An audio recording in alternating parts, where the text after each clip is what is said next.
येईल, कशामध्ये येईल असा थेट सवाल सुनील तटकरे यांनी विचारला. त्यांचं म्हणणं की विलिनीकरण होणार होतं, तर मग कुठल्या पक्षाचं कुठे? आणि तुम्ही एनडीए जॉईन करणार होते का? ही लोकशाही आहे, प्रत्येकाला बोलायचा अधिकार आहे आणि बऱ्याच लोकांना बऱ्याच गोष्टी माहिती आहे, पण अनेक वेळा लोकांना आवडत नाही मी हे बोललेलं. पण तुम्हाला सगळ्यांनाच माहिती आहे माझं पोट किती मोठं आहे आणि आज माझा भाऊच नाही राहिला हो. त्याच्यामुळे आता काय जुनं उगाच कुणाच्याबद्दल काय काढावं. माझ्या भावाचं आणि माझं जे काय बोलणं होतं ते दादाच्या आणि माझ्यामध्ये आहे आणि ते वास्तव आहे. आणि ते बऱ्याच लोकांना ते माहिती आहे. बोलणं आता पुढे ताई चालू राहील म्हणजे पार्थ पवार बघूया आहेत ना किंवा हो, वहिनी माझा आहेत. भाऊ जाऊन आता 15 दिवस पण नाही झाले. आम्हाला त्या शॉक मधून बाहेर तर येऊ. ताई तुम्ही त्यांचं म्हणताय तर तुम्ही म्हणणं शॉक असं मधनं आहे बाहेर ताई की अजून आलेले दादा नाही. गेले, दादाच्या गेल्या त्याच दिवशी यांनी विलिनीकरणाची चर्चा सुरू केली होती. मग तुमच्या हे पक्षात बघा, ही लोकशाही आहे, त्यांना बोलायचा पूर्ण अधिकार आहे. रोहित पवार म्हणताय की एक पूर्व विदर्भातला नेता काही फाईल घेऊन थांबलेला होता, त्याच्यामुळे त्यांना कारणी न दादांना कारणी न जाता विमानानं विमानानं जावं जावं लागलं. लागलं. तो एक मोठा संशय ते व्यक्त करतायत. त्याची तुमच्याकडे काही माहिती आहे का? नाही, मला त्याची माहिती नाही, पण मी माहिती जरूर घेऊन तुम्हाला सांगेन. अमित शाह यांची भेट घेण्यासाठी काही हो, काल रोहित पवार इथेच होते आणि त्यांनी सिव्हिल एव्हिएशन मिनिस्टर आणि अमित शहाजींची वेळ मागितली होती. मी त्यांनाही विनंती केली होती, पण काल मला पण यायला थोडासा उशीर झाला, मला संध्याकाळ झाली.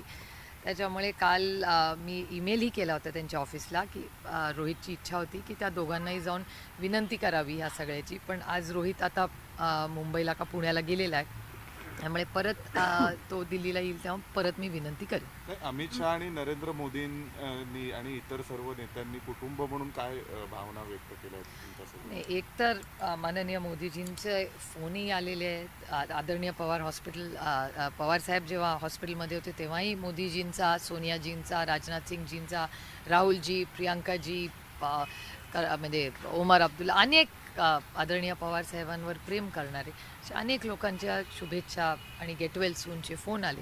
आणि माननीय प्रधानमंत्रीजी, राजनाथ सिंगजी, सोनियाजी असतील, या सगळ्यांचे मी मनपूर्वक आभार मानते की या सगळ्या काळामध्ये त्या म्हणजे मग दादाच्या वेळीच असेल, त्यानंतर गेल्या 2-3 दिवसात आदरणीय पवारसाहेब हॉस्पिटलमध्ये असताना ज्या पद्धतीने त्या सगळ्यांनीच आणि तुमच्यासारख्या असंख्य आदरणीय पवारसाहेब आणि पवार कुटुंबावर प्रेम करणाऱ्या तमाम महाराष्ट्रातल्या आणि देशातल्या अनेक लोकांनी जी साथ आम्हाला दिली त्याबद्दल मी मनापासून आभार मानते. ताई, रेवती ताईंच्या लग्नाची घोषणा इंस्टाग्राम पोस्ट करून आपण केलेली आहे.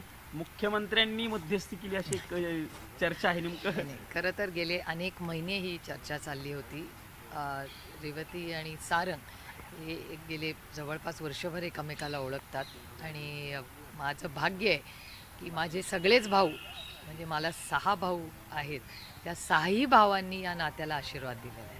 त्यामुळे मी माझं भाग्य समते की दादा असतानाच हे लग्न ठरलं होतं. खरं तर दुर्दैव हे दादा आमच्यातून 28 तारखेलाच गेला, नाही तर ही अनाऊन्समेंट सगळी फॅमिलीच 30 तारखेला करणार होती. त्यामुळे एकाच गोष्टीचं मनापासून समाधान आहे की दादाच्या आशीर्वादानेच हे लग्न ठरलं. एक तो प्रश्न असे, राजकीय तुम्ही बोलणं टाळताय, पण तुम्ही शेवटी एक कुटुंब देखील आहात आणि जेव्हा दादांसोबतच्या ज्या काही राजकीय चर्चा सुरू होत्या त्या स्वाभाविक कुटुंब म्हणूनही एकत्र येण्याबाबतच्या आणि अशा होत्या. मग आज तुम्हाला काहीच वाईट कसं वाटत नाही ज्यावेळी अशा प्रकारे जर थेट शब्द फिरवला गेला असेल? लोकशाही आहे, प्रत्येकाला बोलायचा अधिकार आहे. आणि मी तुम्हाला आधीही म्हणले की आमची सगळी चर्चा ही दादाच बरोबर झाली होती आणि अनेक लोकांना ती माहिती होती. पण आता उणीधुणी कशाला काढायची? आता दादाच नाही राहिला तर आता कशाला? आणि आम्ही त्या दुःखातूनच असून बाहेरही पडलेलो नाही हो. त्याच्यामुळे हे सगळे विषय आता कुठे काढत बसायचे? आणि मला असं वाटतं की आज देशासमोरही म्हणजे एकीकडे आमचं फॅमिलीचं आम्हाला दुःख आणि दुसरीकडे राज्यासमोर, देशासमोर तुमच्याच चॅनलवरही तुम्ही सगळे रेग्युलर रिपोर्टिंग करतायत की राज्यात खूप आत्महत्या वाढलेल्या आहेत. ट्रेड डीलमध्ये पुढे नक्की काय परिस्थिती होणार आहे ह्याच्यात क्लॅरिटी नाही.